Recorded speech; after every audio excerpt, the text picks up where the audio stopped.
want to join my colleagues in thanking you for this very insightful presentation.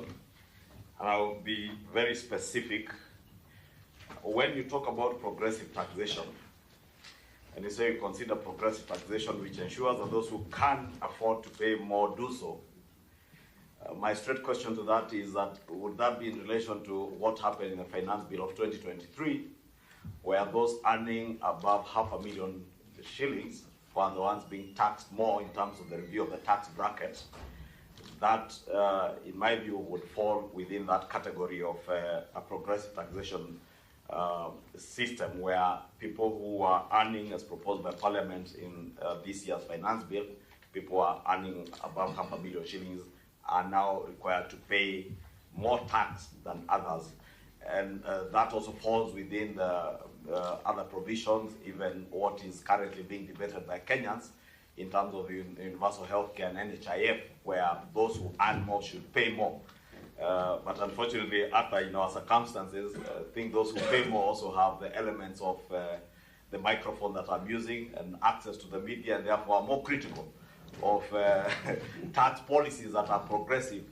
And therefore, those then at the bottom of the pyramid who have no access to the microphone and cameras that we have access to, then have no voice to speak for them. And we find ourselves in a situation where those of us who are earning more have a louder voice than those who have no voice. And probably those are the people you saw wearing sufurias in the streets, as Kwame said, because they had no voice to speak for them. Two, you have spoken about the paradox of tax, increase the tax dilemma and the paradox of austerity. And I fully agree with you as a student of economics. However, the successful interventions that you quote, Arthur, to me are more of interventions that would work very well in an efficient economy. And I believe Kwame, who is here, who is also a student of economics, would agree with me, just like Arthur, you probably would agree with me, that Kenya is not an efficient economy. And therefore, being an inefficient economy, we may have to borrow from some of the unconventional methods that you have proposed of Ireland.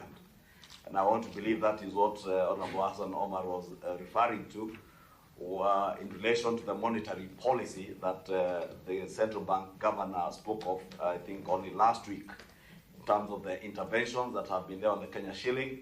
And now they are saying they have allowed the Kenya shilling to take its equilibrium level without propping it up artificially. Would that also, my question be, warrant or qualify to be such an unconventional method as the case was for Ireland? Two, I agree with you, despite being an inefficient economy, Germany, you told us, South Korea invested increasingly in infrastructure. My direct question, the heavy investment in housing, the heavy investment in infrastructural development in terms of rollout of roads projects across the country, do these qualify again as such increased investment and increased spending in infrastructure that would spur economic activity and help our economy recover? Because I think, as you have said and all other presenters have told us today, we are yet to recover from the effects of the COVID pandemic. The heavy investment, I think in your conclusion, you have rightly advised us to deal with issues to do with transparency and accountability in government, and the control of budget had also touched largely on that, and I think even the Institute of Economic Affairs.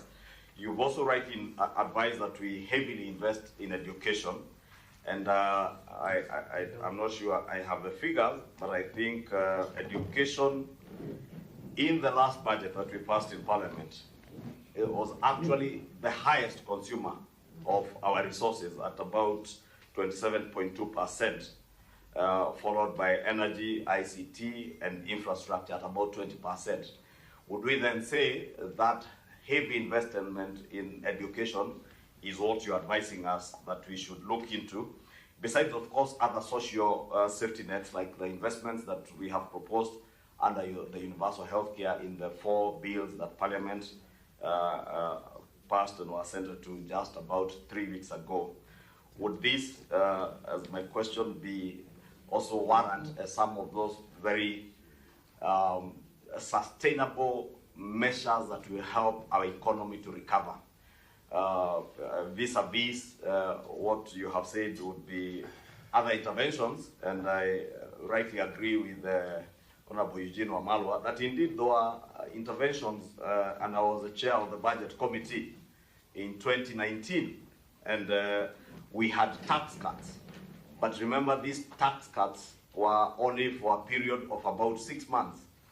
How sustainable is it to have tax cuts that are for a short period, vis-a-vis now the probably longer view measures that you propose in terms of heavy investment in infrastructure, heavy investment in education, heavy investment in ICT that this current administration has taken, vis-a-vis those, I'm trying to avoid the term knee-jerk reaction to the COVID pandemic, which was a short-term stopgap measure for tax cuts that were only for a period. We agree, and I think the presenters before you, Arthur, if you are listening, have indicated that some of the, and I think it was the Controller of Budget or one of the other presenters whose presentation had the shortfalls that come with such tax cuts, and the huge fiscal deficits we are left in, those fiscal deficits leading to heavier borrowing. Where would you advise us to sit in? Would you propose that we go for this short-term knee-jerk tax cuts that will get us into a larger hole that we were in from the presentations by the earlier presenters? Arthur, thank you.